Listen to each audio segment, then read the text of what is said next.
पुत्रदा एकादशी व्रत करने वाले व्यक्ति को पूजा के बाद श्रावण पुत्रदा एकादशी व्रत की कथा जरूर सुननी चाहिए। ऐसा करने से व्रत पूर्ण होता है और मनोकामनाएं पूरी होती हैं। आइए आरंभ करते हैं पुत्रदा एकादशी व्रत कथा। द्वापर युग के आरंभ में महिष्मति नाम की एक नगरी थी, जिसमें महिजीत नाम का राजा राज्य करता था। लेकिन पुत्रहीन होने के कारण राजा को राज्य सुखदायक नहीं लगता था।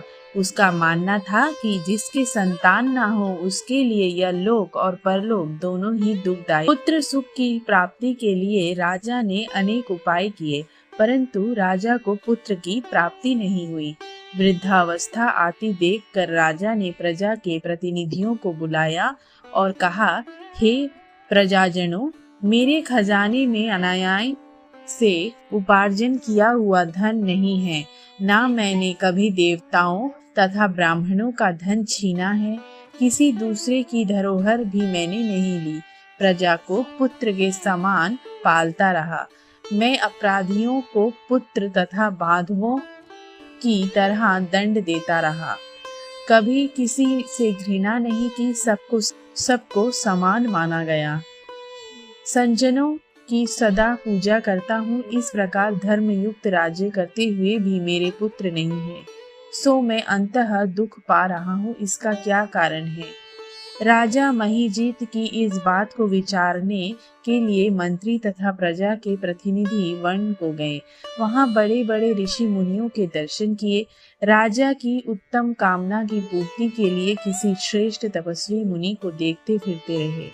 एक आश्रम में उन्होंने एक अत्यंत वयोवृद्ध धर्म के ज्ञाता बड़े तपस्वी, परमात्मा में मन लगाए हुए निराहार, जितेंद्रिय, जितात्मा, जित क्रोध, सनातन धर्म के गुण तत्वों को जानने वाले, समस्त शास्त्रों के ज्ञाता महात्मा लोमश मुनि को देखा, जिनका कल्प के व्यतीत होने पर एक रोम गिरता था। सबने जाकर ऋषि को प्रणाम किया। उन लोगों को देखकर मुनि ने पूछा कि आप लोग किस कारण से आए हैं? निसंदेह मैं आप लोगों का हित करूंगा। मेरा जन्म केवल दूसरों के उपकार के लिए हुआ है, इसमें संदेह मत करो। लोमेश ऋषि के ऐसे वचन सुनकर सब लोग बोले, हे महर्षि, आप हमारी बात जानने में ब्रह्मा से भी अधिक समर्थ हैं। अंततः आप हमारे इस संदेह को दूर कीजिए। महिष्मति पुरी का धर्मात्मा राजा महिजीत प्रजा का पुत्र के समान पालन करता है, फिर भी वह पुत्रहीन होने के दुख के कारण दुखी रहता है। उन लोगों ने आगे कहा कि हम लोग उसकी प्रजा हैं, अंततः उसके दुख से हम भी दुखी हैं।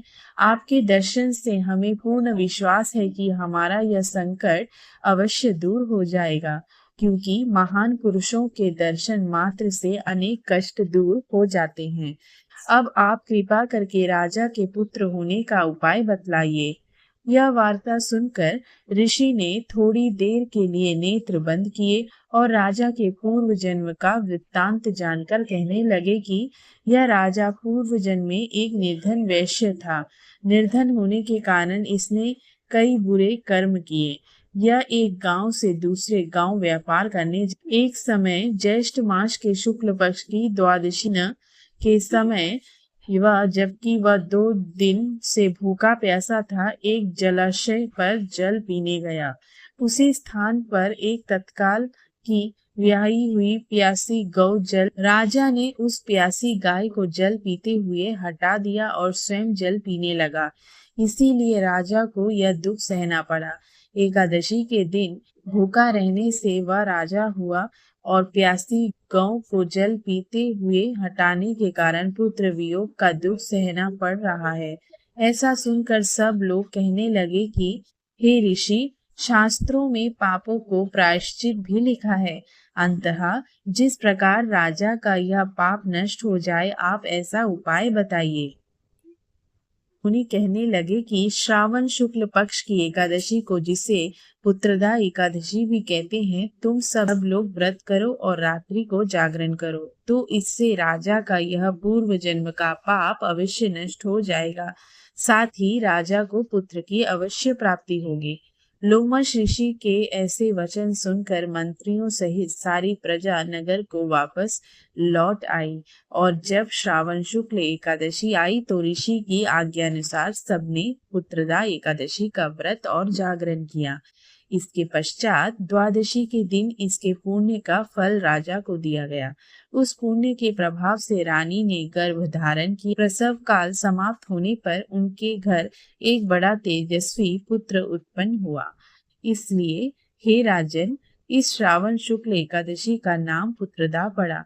अंतः संत सुख की इच्छा हासिल करने वाले इस व्रत को अवश्य करें। इसके महात्म्य को सुनने से मनुष्य सब पापों से मुक्त हो जाता है और इस लोक में संतान सुख भोग कर परलोक में स्वर्ग को प्राप्त होता है। जय श्री हरि।